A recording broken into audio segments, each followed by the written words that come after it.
Sayo nga gilinyahan sa mga tricycle driver sa Zamboanga City ang gihimong cash relief assistance payout sa Dswd Region 9 sulod sa usa ka mall sa Barangay Tituan kaganiyang buntag Abril 8, 2026. Ang 510 ka benepisyaryo gikan sa mga barangay ubo sa Zone 4 sa syudad kaabag sa City Social Welfare and Development Office kun CSWDO sa rollout ang Tricycle Adjudication Board o City Computer Division.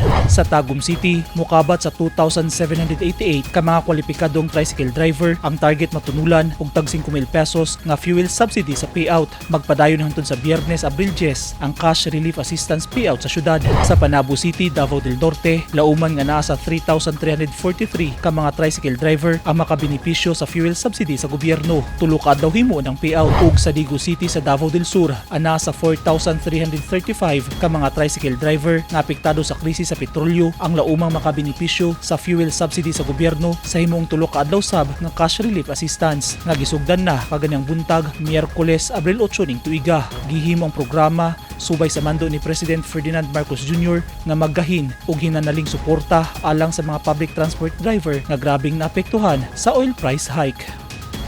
Eugene Hinutan, Newsline Philippines. Stay safe.